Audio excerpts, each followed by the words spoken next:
Oh goodness. After Yeah, Berserk you're with not the missing much. boys, have you read Attack on Titan? I've watched a bunch of Attack on Titan. And Really? honestly, like I wasn't really that into it. I know some people get into it really later when the Huh. time travel fucking shit happens and stuff, and people tell me that it gets complicated and relates to Ice and Fire. But I don't know. I thought it was kind of slow, and I don't know. Carmine, what do you think of Attack on Titan? I know you've watched it all. I've seen it all. I'll say this. I understand. The problem when people recommend you stuff is that they don't know you well enough to recommend something that you would like. They recommend you something they would like. For example, I Yeah. like One Piece. I would never recommend you One Piece. Huh. That being said, I think Attack on Titan Season 3 Part 2 is one of the best pieces of anime ever. It's the Trey, have you seen it? I've seen, I know what happens. Like Attack on Titan, the ending kind of nullified it for me. It's kind of like Game of Thrones season 8 kind of thing for what it was like for some people, where it's like, wow, that was a stinker, and that all that time I invested, because it does go on for a while. It does. It's so, Preston, the ending to Attack on Titan was somewhat poorly received. The guy went back and did like a super special ending. He added more stuff to it to explain. And I hate it even more. The second ending, I hate it even more than the first really? Ending.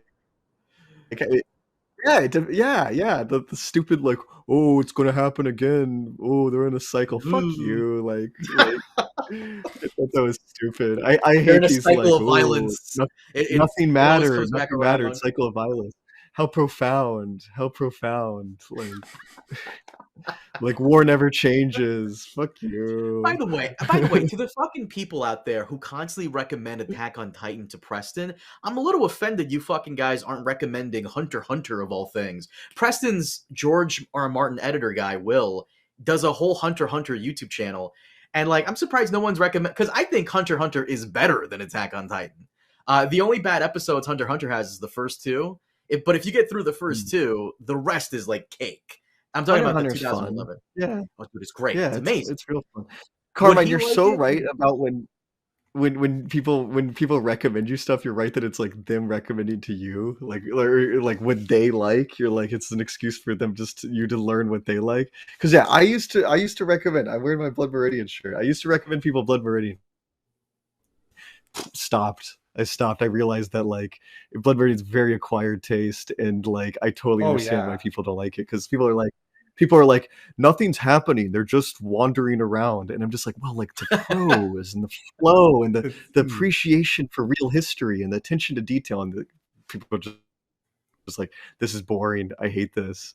And it's like, yeah, so I'll stop recommending this to people. There are people that like, have you met the people that like read a book in like 3 days and then they move on to the next book and they're constantly looking for book recommendations? And I'm like, you must not be reading that book very closely if you're finishing a book in 3 days. But the thing is, Blood Meridian is like, oh shit, like every line is like, just like clever, and he spent so much time crafting it. Like the words and the dialogue. Right. It's more an exercise in poetry than it is an exercise in plot. Yes. Right? Yeah.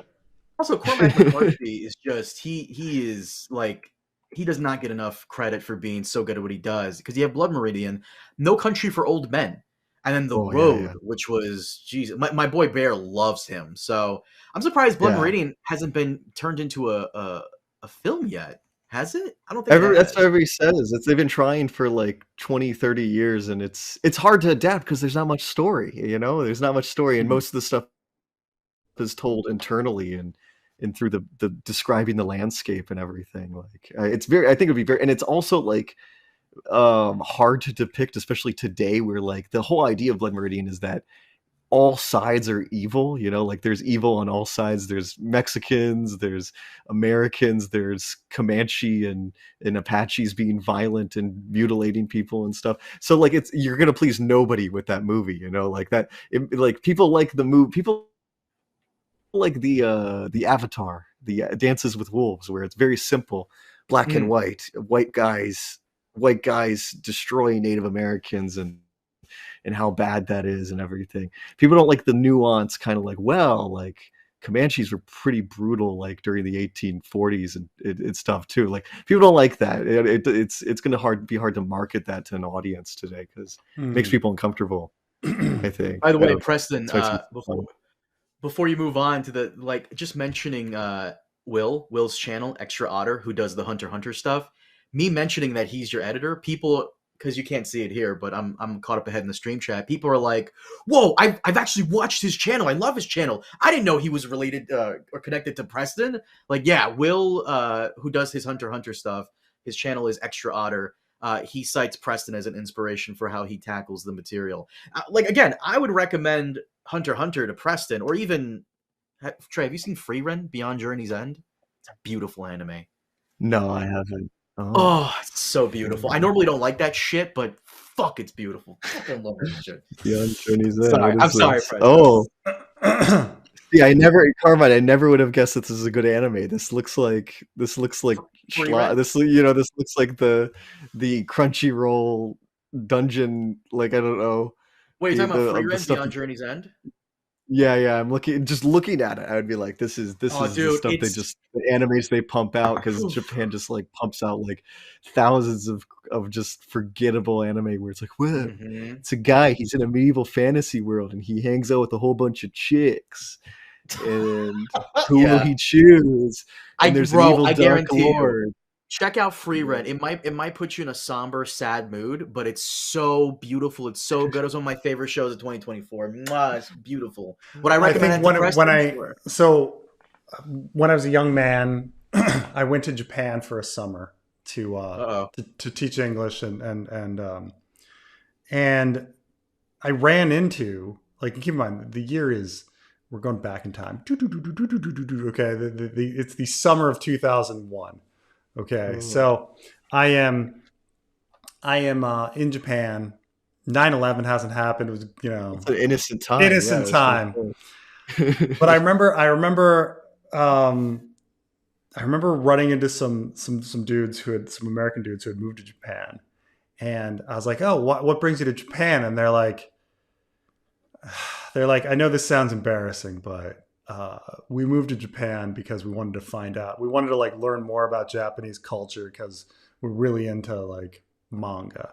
And keep in mind, this was in 2001. Okay, manga was not mainstream. Okay, so these guys were like pioneers. Okay, pioneers here. Okay. I mean, and at the time I'd seen Akira and stuff like this, but my anime and manga knowledge was not much, and I was like, oh, so and we're talking about manga, and the one guy says the wisest thing, and he's just like, the thing about manga it's like any other art form in that 95% of it is pure shit.